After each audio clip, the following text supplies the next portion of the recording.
ಇವತ್ತು ಈ ನಮ್ಮ MCC ಬ್ಯಾಂಕಿನ ಹೊಸ ಶಾಖೆ ಆಗುವ ಈ ಸಂದರ್ಭದಲ್ಲಿ ಇಲ್ಲಿ ಆಗಮಿಸಿದ ಎಲ್ಲ ನನ್ನ ಪತ್ರಿಕಾ ಮಾಧ್ಯಮದ ಮಿತ್ರರಿಗೆ ಈ ದಿನವಾದ ಶುಭಾಶಯಗಳನ್ನು ಕೋರುತ್ತೇನೆ. ಈ ಪತ್ರಿಕಾಗೋಷ್ಠಿಗೆ ತಾವೆಲ್ಲರೂ ಹಾಜರಾಗಿದ್ದೀರಿ.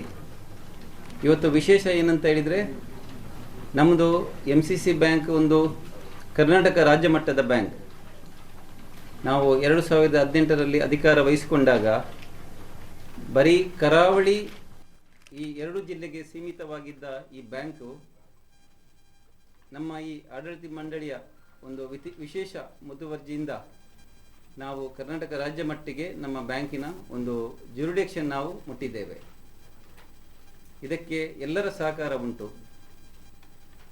ವಿಶೇಷವಾಗಿ ಪತ್ರಿಕಾ ಮಾಧ್ಯಮ ಮಿತ್ರರದ್ದು ಸಹ ಉಂಟು, ನಮ್ಮ ಗ್ರಾಹಕರದ್ದು, ಹಿರಿಯರದ್ದು, ಎಲ್ಲರದ್ದು ಸಹಕಾರ ಇದ್ದರಿಂದ ಈ ಬೆಳವಣಿಗೆ ಮಾಡಲಿಕ್ಕೆ ನಮಗೆ ಸಾಧ್ಯ ಆಗಿದೆ ಅಂತ ಈ ಸಂದರ್ಭದಲ್ಲಿ ನಾನು ಹೇಳಲು ಇಚ್ಛಿಸುತ್ತೇನೆ. 2002ರ ನಂತರ 2002ರಲ್ಲಿ ಖಾಲಿ 16 ಶಾಖೆ ಇತ್ತು ನಮ್ಮ ಬ್ಯಾಂಕಿದ್ದು. 24 ವರ್ಷದ ನಂತರ ಕಳೆದ 2024ರಲ್ಲಿ ಬ್ರಹ್ಮಾವರದಲ್ಲಿ 17ನೇ ಶಾಖೆಯನ್ನು ನಮಗೆ ಉದ್ಘಾಟನೆ ಮಾಡಲು RBI ಪರವಾನಗಿಯನ್ನು ಕೊಟ್ಟಿತ್ತು. ಇದೊಂದು ಬ್ಯಾಂಕು ಕರ್ನಾಟಕ ರಾಜ್ಯ ಮಟ್ಟದ ಬ್ಯಾಂಕು, RBI ಇದರ ಅಧಿನಿಯಮದಲ್ಲಿ ಕಾರ್ಯನಿರ್ವಹಿಸ್ತಾ ಇದೆ. ಬ್ಯಾಂಕ್ ಅಂತ ಹೇಳಿದರೆ ಸುಮಾರು ಲೆವೆಲ್ ಉಂಟು. ನ್ಯಾಷನಲ್ ಬ್ಯಾಂಕ್ ಇರ್ಬೋದು, ಕಮರ್ಷಿಯಲ್ ಬ್ಯಾಂಕ್ ಇರ್ಬೋದು, ಶೆಡ್ಯೂಲ್ಡ್ ಬ್ಯಾಂಕ್ ಇರ್ಬೋದು, ಅರ್ಬನ್ ಕೋಆಪರೇಟಿವ್ ಬ್ಯಾಂಕ್ ಇರ್ಬೋದು. ಈ ಬ್ಯಾಂಕ್ಗಳು RBI ಇದರ ಅಧೀನದಲ್ಲಿ ಕಾರ್ಯನಿರ್ವಹಿಸ್ತದೆ. ಮತ್ತು ಈ 4 ಬ್ಯಾಂಕಿಗೆ DIGC ಇನ್ಶೂರೆನ್ಸ್ ಉಂಟು, ಡೆಪಾಸಿಟ್ ಇನ್ಶೂರೆನ್ಸ್ ಗ್ಯಾರಂಟಿ ಉಂಟು. ಯಾರು ಡೆಪಾಸಿಟ್ ಇಡ್ತಾರೆ ಈ ಬ್ಯಾಂಕಿನಲ್ಲಿ ಅವರಿಗೆ 5 ಲಕ್ಷವರೆಗೆ ಬ್ಯಾಂಕಿನಿಂದ ಏನೋ ಡೆಪಾಸಿಟರ್ಗೆ ತೊಂದರೆ ಆಗಿದೆ ಇನ್ಶೂರೆನ್ಸ್ ಗ್ಯಾರಂಟಿ RBI ಅಂಡರಲ್ಲಿ ಕೊಡ್ತದೆ. ಅದು ನಮ್ಮ ಬ್ಯಾಂಕಿನಲ್ಲಿ ಸಹ ಉಂಟಂತ ಈ ಸಂದರ್ಭದಲ್ಲಿ ಹೇಳ್ತೇನೆ. ಕಳೆದ 7.5 ವರ್ಷದಿಂದ ನಮ್ಮ ಆಡಳಿತ ಮಂಡಳಿ ಅಧಿಕಾರ ವಹಿಸಿಕೊಂಡ ನಂತರ 2018ರಲ್ಲಿ 500 ಕೋಟಿ ಇತ್ತು ಟರ್ನ್ ಓವರ್. ಈಗ 7.5 ಆಗ ನಮ್ಮ ಬ್ಯಾಂಕಿಗೆ 107 ವರ್ಷ ಆಗಿತ್ತು. 107 ವರ್ಷ MCC ಬ್ಯಾಂಕ್ಗೆ ತಲುಪುವಾಗ 2018ರಲ್ಲಿ 500 ಕೋಟಿ ಇದ್ದ ವ್ಯವಹಾರ 7.5 ವರ್ಷದಲ್ಲಿ ಸುಮಾರು 1550 ಕೋಟಿಗಿಂತ ಮೇಲೂ ಟರ್ನ್ ಓವರ್ 7 ವರ್ಷದಲ್ಲಿ ನಾವು ಮಾಡಿ ಸಾಧಿಸಿದ್ದೇವೆ. ಪ್ರಾಫಿಟ್ ಅಲ್ಲಿ ಸಹ, ನಿವ್ವಳ ಲಾಭದಲ್ಲಿ ಸಹ ಹಾಗೇನೆ 2 ರಿಂದ 3 ಕೋಟಿ ಇತ್ತು 2018ರಲ್ಲಿ ಈ ಬ್ಯಾಂಕಿನ ನಿವ್ವಳ ಲಾಭ. ಈಗ 10 ಕೋಟಿಗಿಂತ ಮೇಲ್ಪಟ್ಟು ಪ್ರಾಫಿಟ್ ಆಗ್ತಾ ಉಂಟು. ನಾವು ಈ ಬ್ಯಾಂಕನ್ನು ಒಂದು ಬೇರೆ ನ್ಯಾಷನಲ್ ಬ್ಯಾಂಕ್ಗಳಿಗೆ ಹೇಗೆ ಕಸ್ಟಮರಿಗೆ, ಗ್ರಾಹಕರಿಗೆ ಸರ್ವಿಸ್ ಸಿಗ್ತದೆ ಅದರ ರೀತಿಯಲ್ಲಿ ಸರ್ವಿಸ್ ಕೊಡಬೇಕಂತ ಹೊಸ ಹೊಸ ಯೋಜನೆಗಳನ್ನು ನಾವು ಹಮ್ಮಿಕೊಂಡು, ಗ್ರಾಹಕರ ಏನೋ ಆಶೆ ಉಂಟು, ಕಸ್ಟಮರ್ ಸರ್ವಿಸ್ ಅವರಿಗೆ ಒಂದು ಸುಲಭ ರೀತಿಯಲ್ಲಿ ಆಗಬೇಕು. ನಾವು ಈಗ ನೀವೆಲ್ಲ ಇದ್ದೀರಿ, ಎಲ್ಲ ನ್ಯಾಷನಲ್ ಬ್ಯಾಂಕ್ಗಳಲ್ಲಿ ನಿಮ್ಮಲ್ಲಿ ಅಕೌಂಟ್ಸ್ ಉಂಟು. ನೀವು ಹೋದರೆ ನ್ಯಾಷನಲ್ ಬ್ಯಾಂಕ್ಗಳಿಗೆ ನೀವು ತಯಾರು ಮಾಡಿ ಕೊಡಬೇಕು, ಅವರು ಟ್ರಾನ್ಸಾಕ್ಷನ್ ಮಾಡೋದು ಮಾತ್ರ. ನಮ್ಮ ಬ್ಯಾಂಕಿಗೆ ನೀವೆಲ್ಲರೂ ಹೋಗಿ, ಈ ಕರಾವಳಿಯಲ್ಲಿ ಈಗ 21 ಬ್ರಾಂಚ್ ಉಂಟು, 22, 23 ನಮಗೆ ಈಗ ಹೊಸ ಆಗ್ತದೆ. ಒಂದು ಏನು ಸ್ಲಿಪ್ಪು, ಒಂದು ಟ್ರಾನ್ಸಾಕ್ಷನಿಗೆ ಒಂದು ಚಲನ್ ಬರೆಯೂ ಸಹ ನಮ್ಮ ಬ್ಯಾಂಕಿನ ಸಿಬ್ಬಂದಿಗಳು ನಿಮಗೆ ಮಾಡಿ ಒಂದು ಗ್ರಾಹಕರಿಗೆ ಒಂದು ಈಸಿ ಆಗುವಾಗೆ ಮಾಡಿಕೊಡ್ತಾರೆ. ಸೀನಿಯರ್ ಸಿಟಿಸನ್ಗಳು ನಮ್ಮ ಶಾಖೆಗೆ ಬರುವಾಗ ಅವರಿಗೆ ಒಂದು ಒಳ್ಳೆಯ ಟ್ರೀಟ್ಮೆಂಟ್ ಮಾಡಿ ಅವರಿಗೆ ಈಸಿಯಾಗಿ ಮಾಡಿಕೊಡ್ಬೇಕು, ಅದನ್ನೆಲ್ಲ ನಮ್ಮ ಸಿಬ್ಬಂದಿಗಳು ಮಾಡಿಕೊಡ್ತಾರೆ. ಇದರ ಮುಖಾಂತರ ನಾವು ಗ್ರಾಹಕರ ಒಂದು ಮನಸ್ಸನ್ನು ಗೆಲ್ಲಲು ಮತ್ತು ಈ ಬ್ಯಾಂಕಿನ ಮೇಲೆ ನಂಬಿಕೆ ಬರಲು, ಟ್ರಸ್ಟ್ ಬರಲು ಮತ್ತು ಈ ಬ್ಯಾಂಕಿನಲ್ಲಿ ಇನ್ನೂ ಸಹ ಅವರಿಗೆ ವ್ಯವಹಾರ ಮಾಡಲಿಕ್ಕೆ ಒಂದು ಧೈರ್ಯವನ್ನು ಕೊಡ್ತಾ ಇದ್ದಾರೆ ನಮ್ಮ ಸಿಬ್ಬಂದಿಗಳು. ಆದ್ದರಿಂದ ಈ ಬ್ಯಾಂಕ್ ಇಷ್ಟು ಎತ್ತರಕ್ಕೆ ಬೆಳೆಯಲು ಬ್ಯಾಂಕಿನ ಸಿಬ್ಬಂದಿಗಳು ಪಾತ್ರ ಮಹತ್ವದಾಗಿದೆ ಅಂತ ನಾನು ಈ ಸಂದರ್ಭದಲ್ಲಿ ಹೇಳಲು ಇಚ್ಛೆಪಡಿಸ್ತೇನೆ. ಆದ್ದರಿಂದ ಈ ಬ್ಯಾಂಕು ನಮ್ದೊಂದು ಆಡಳಿತ ಮಂಡಳಿದ ಯೋಜನೆ ಅಂತ ಹೇಳಿದರೆ, ಈ ಬ್ಯಾಂಕು ವೃದ್ಧಿಯಾಗಬೇಕು. ಈ ಬ್ಯಾಂಕ್ ವೃದ್ಧಿಯಾಗಬೇಕಾದ್ರೆ ನಮ್ಮ ಸಮಾಜದ ಜನರು ಈ ಬ್ಯಾಂಕಿನಲ್ಲಿ ವ್ಯವಹಾರ ಮಾಡಬೇಕು. ಇದರ ಮುಖಾಂತರ ಎಂಪ್ಲಾಯ್ಮೆಂಟ್ ಕ್ರಿಯೇಟ್ ಮಾಡಲಿಕ್ಕೆ ಒಂದು ಅವಕಾಶ ಆಗ್ತದೆ. ಬ್ಯಾಂಕ್ ವೃದ್ಧಿಯಾದರೆ, ಟರ್ನ್ ಓವರ್ ಜಾಸ್ತಿ ಆದರೆ ಈ ಜಾಸ್ತಿ ಶಾಖೆಗಳಾದರೆ ಫಸ್ಟ್ ಬೆನಿಫಿಟ್ ಸಿಕ್ಕುವುದು ಎಂಪ್ಲಾಯ್ಮೆಂಟ್ ಕ್ರಿಯೇಟ್ ಆಗ್ತದೆ. ನಾವೆಲ್ಲರೂ ಹೇಳ್ತೇವೆ ನಮ್ಮ ಜಿಲ್ಲೆಯ ಯುವಕರು ನಮ್ಮ ಜಿಲ್ಲೆಯಲ್ಲಿ ಇರಬೇಕಂತ. ಇರಬೇಕಾದ್ರೆ ಎಂಪ್ಲಾಯ್ಮೆಂಟ್ ಕ್ರಿಯೇಟ್ ಮಾಡಬೇಕು. ಎಂಪ್ಲಾಯ್ಮೆಂಟ್ ಕ್ರಿಯೇಟ್ ಯಾರು ಮಾಡಬೇಕು? ನಾವೇ ಸಮಾಜದ ಜನರು ಎಂಪ್ಲಾಯ್ಮೆಂಟ್ ಕ್ರಿಯೇಟ್ ಮಾಡಬೇಕು. ಇದರಿಂದ ಎಂಪ್ಲಾಯ್ಮೆಂಟ್ ಸಿಗಬೇಕು, ಅವರಿಗೆ ಒಂದು ಒಳ್ಳೆಯ ಜೀವನವನ್ನು ನಡೆಯಲಿಕ್ಕೆ ಒಂದು ದಾರಿ ಆಗಬೇಕು. ಹಾಗೆಯೇ ಸಮಾಜದಲ್ಲಿ ಅನೇಕ ಕಟ್ಟ ಕಡೆಯಲ್ಲಿ ಇರುವ ವ್ಯಕ್ತಿಗಳಿದ್ದಾರೆ, ಅವರಿಗೆ ನಾವು ಒಂದು ಚಾರಿಟಿ ಮುಖಾಂತರ ಅವರ ಕಷ್ಟದಲ್ಲಿ ನಾವು ಈ ಬ್ಯಾಂಕಿನ ಏನು ಲಾಭ ಉಂಟು ಇಷ್ಟು ಪರ್ಸೆಂಟೇಜ್ ನಾವು ಅವರಿಗೆ ಕೊಡುವಂಥ ಕೆಲಸ ಮಾಡ್ತಾ ಇದ್ದೇವೆ. ಕಳೆದ 7.5 ವರ್ಷಗಳಿಂದ ಎಲ್ಲಿ ನಮ್ಮ ಹೊಸ ಶಾಖೆ ಆಗ್ತದೆ, ಎಲ್ಲಿ ನಮ್ಮ ಕಾರ್ಯಕ್ರಮ ಆಗ್ತದೆ, ನಮ್ಮದು ಫಸ್ಟ್ ಪ್ರಯಾರಿಟಿ ಆ ಪರಿಸರದ ಜನರಿಗೆ ಕಷ್ಟದಲ್ಲಿರುವವರಿಗೆ ಏನಾದರೂ ನಾವು ಚಾರಿಟಿ ಫಂಡನ್ನು ಕೊಡ್ತಾ ಇದ್ದೇವೆ. ಆದ್ದರಿಂದ ನಾವು ಬ್ಯಾಂಕ್ ಬೆಳೆಯುವುದು ಮಾತ್ರ ಅಲ್ಲ, ಸಮಾಜದ ಜನರು ಬೆಳಿಬೇಕು, ಸಮಾಜದಲ್ಲಿ ಕಷ್ಟದಲ್ಲಿರುವವರಿಗೆ ಬೆನಿಫಿಟ್ ಆಗಬೇಕು, ಸಮಾಜದಲ್ಲಿ ಅವರು ಏನು ನಾನಾ ಕ್ಷೇತ್ರಗಳಲ್ಲಿ ಅವರು ಪ್ರಜ್ವಲಿಸ್ತಾರೆ ಅವರಿಗೆ ಸನ್ಮಾನ ಮಾಡಬೇಕು, ಮತ್ತು ನಮ್ಮ ಸಮಾಜದಲ್ಲಿ ಏನು ನಮ್ಮ ಸಂಘಟನೆಯವರು ಕಾರ್ಯಕ್ರಮ ಮಾಡ್ತಾರೆ ಅವರಿಗೆ ನಮ್ಮ ಧನ ಸಹಾಯ ನೀಡುವುದು, ಇದು ನಮ್ಮದು ಫಸ್ಟ್ ಪ್ರಯಾರಿಟಿ ಆಗಿದೆ. ಆದ್ದರಿಂದ MCC ಬ್ಯಾಂಕ್ ಬೇರೆ ಬ್ಯಾಂಕ್ಗಳಾಗಿ ಅಲ್ಲ.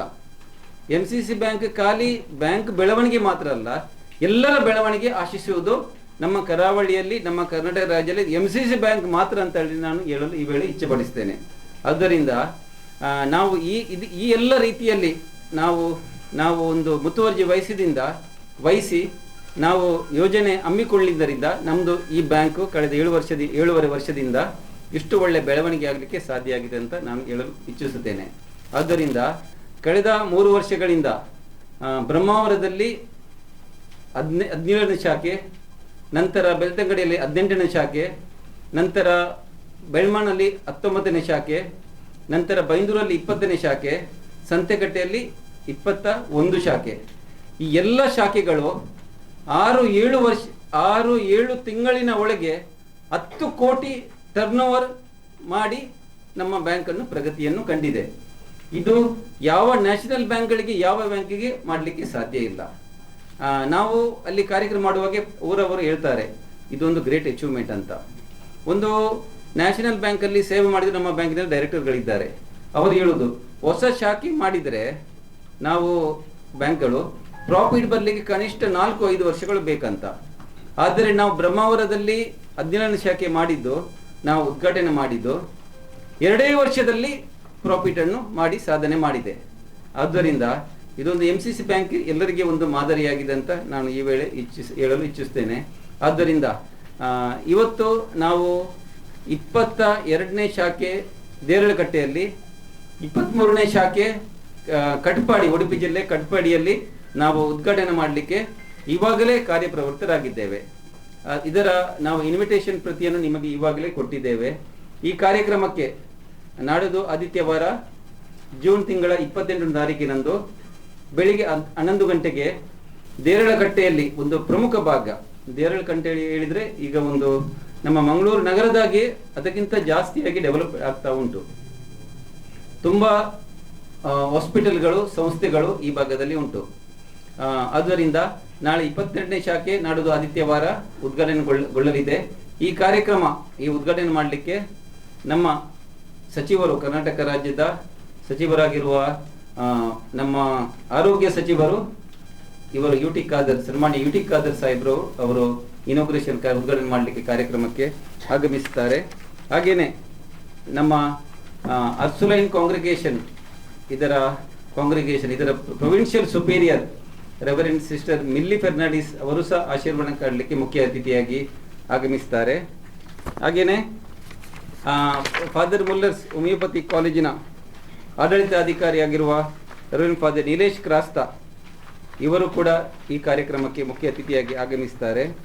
ಹಾಗೇನೆ ಶ್ರೀಮತಿ ದಿವ್ಯಾ ಸತೀಶ್ ಶೆಟ್ಟಿ, ಪ್ರೆಸಿಡೆಂಟ್ ಕೋಟೆಕರ್ ಟೌನ್ ಪಂಚಾಯತ್, ಇವರು ಸಹ ಆಗಮಿಸುತ್ತಾರೆ. ಮಾಜಿ ಅಧ್ಯಕ್ಷರು ಬೆಳ್ಮಾ ಗ್ರಾಮ ಪಂಚಾಯತ್ CM ಸತ್ತರ್ ಅವರು ಸಹ ಗೆಸ್ಟ್ ಆಫ್ ಆನರ್ ಆಗಿ ಆಗಮಿಸುತ್ತಾರೆ.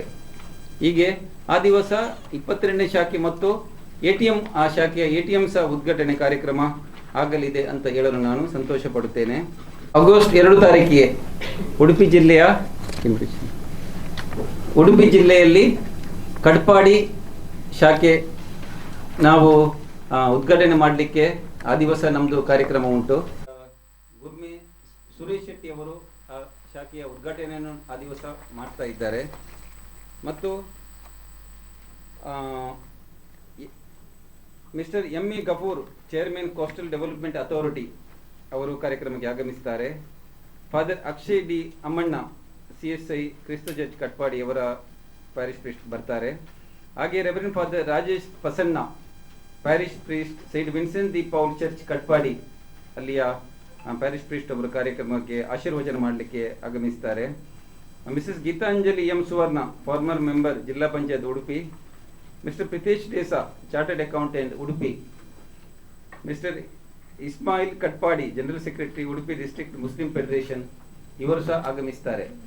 ಆದುದರಿಂದ ನಮ್ಮ ಈ ಕಾರ್ಯಕ್ರಮಕ್ಕೆ ಜೂನ್ 28, 23ನೇ ಶಾಖೆ ದೇರಳಕಟ್ಟೆಯಲ್ಲಿ ಮತ್ತು ATM ಉದ್ಘಾಟನೆ, ಆಗಸ್ಟ್ 2 ತಾರೀಕಿಗೆ ಕಟ್ಪಾಡಿಯಲ್ಲಿ, ಈ ಎರಡೂ ಕಾರ್ಯಕ್ರಮಕ್ಕೆ ಈ ಪತ್ರಿಕಾ ಗೋಷ್ಠಿ ಮುಖಾಂತರ ನಮ್ಮ ಎಲ್ಲ ಸಮಾಜದ ಗಣ್ಯರಿಗೆ, ಬ್ಯಾಂಕಿನ ಹಿತೈಷಿಗಳಿಗೆ, ನಮ್ಮ ಗ್ರಾಹಕರಿಗೆ, ಷೇರುಗಳು, ನಿಮಗೆಲ್ಲರಿಗೆ ನಾನು ಈ ಕಾರ್ಯಕ್ರಮಕ್ಕೆ ಬರಬೇಕಂತ ನಾವು ಈ ಪತ್ರಿಕಾ ಪ್ರಕಟಣೆ ಮೂಲಕ ನಾನು ಆಹ್ವಾನವನ್ನು ಕೋರ್ತಾ ಇದ್ದೇನೆ.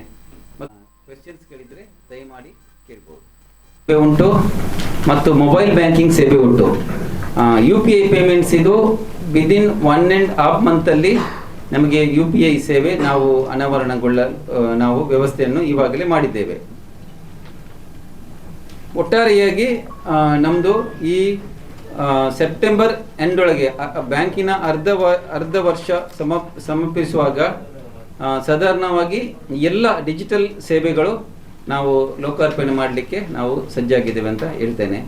ಹಾಗೆಯೇ ಬ್ಯಾಂಕಿಗೆ ಸ್ಥಳಾಂತರ ಆಗ್ತದೆ. ಒಳ್ಳೆಯ ಸುಸಜ್ಜಿತ ಕಾರ್ ಪಾರ್ಕಿಂಗ್ ವ್ಯವಸ್ಥೆ ಉಂಟು. ಹಾಗೆಯೇ ಆಗಸ್ಟ್ 22ಕ್ಕೆ ನಮ್ಮದು ಮೂಡುಬಿದ್ರೆ ಬ್ರಾಂಚ್ ಈಗ ಪೇಂಟೆಯಲ್ಲಿ ಫಸ್ಟ್ ಫ್ಲೋರಲ್ಲಿ ಉಂಟು.